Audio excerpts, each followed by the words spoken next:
وہ نا اس نے بے اولاد تھا تو اس نے ایک بچہ لے کے پال لیا. تو بچہ اس کو باپ کہتا تھا, اس کی بیوی کو ماں کہتا تھا. انہوں نے لے پال ایک بچہ تھا, اور یہ لوگ جن کی اولاد نہیں ہوتی ترس جاتے ہیں, کہ ترسے ہوئے لوگ تھے. بچے کو لے لیا, پالا. وہ بچے نے بھی حد کر دی فرما برداری. اب وہ جوان ہو گیا, بڑا خوبصورت جوان ہوا. وہ سنار کہتا ہے کہ ساری زندگی میں نے صفائی میں نیکی میں گزار دی. ایک دن دکان کے پہ ایک عورت آئی تو وہ کہنے لگی یہ چوڑیاں مجھے خود سے آپ پہنا دیں. وہ کہتا ہے میں نے جب اس کا ہاتھ پکڑا تو میرے دل میں غلط خیال آ گیا. میں نے غلط نظریے سے اس کا ہاتھ پکڑا, اور جب میں نے اس کا وہ ہاتھ اس نظریے سے پکڑ لیا, تھام لیا, بہرحال وہ چلی گئی, لیکن وہ میرے ذہن کے اندر ناپاکی آ گئی. تو میں گھر گیا تو میری بیوی باہر کھڑی تھی اور رو رہی تھی, تڑپ رہی تھی. میں نے اسے کہا کیا ہوا؟ تو وہ کہنے لگی کہ بچہ ساری زندگی فرما بردار رہا, میں نے ماں بن کے پالا, پر آج اس نے غلط ذہن سے میرا ہاتھ پکڑ لیا ہے, اور میں تڑپ گئی ہوں, ٹوٹ گئی ہوں کہ یہ اگرچہ لے پالک تھا, کسی کا تھا, پر میں نے تو پتر سمجھ کے پالا تھا, یہ کیا ہوا؟ وہ کہتا میری چیخ نکل گئی. تو میں نے اسے کہا کہ یہ اس کی غلطی نہیں, یہ میری غلطی ہے. میں نے باہر آج نظر گندی کی ہے تو رب نے مجھے سزا دی, یہ مجھے سزا ملی ہے.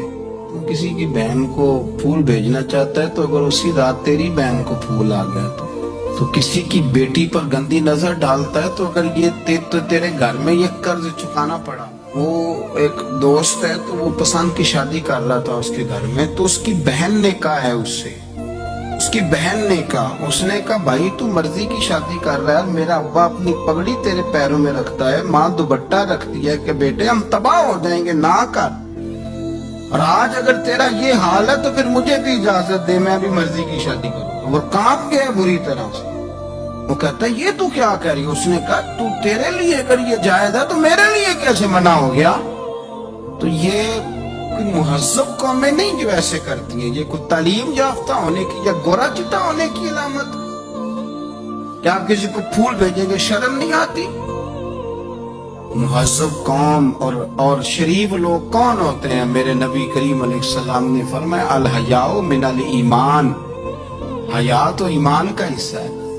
اگر تیری نظر زیادہ جھکی ہوئی ہے تو زیادہ حیا والا ہے. اس لیے یہ کوئی گاندمان کسی جگہ بھی کسی شخص کو کرنے کی اجازت نہیں, ورنہ یاد رکھیں. اس لیے کہ جب آپ کے گھر میں بہو بیٹیاں ہیں, بہنیں ہیں, پھر بھی آپ یہ ذوق بنائیں تو پھر پتہ نہیں کیا سوچتی ہے دنیا, کہاں روکیں گے.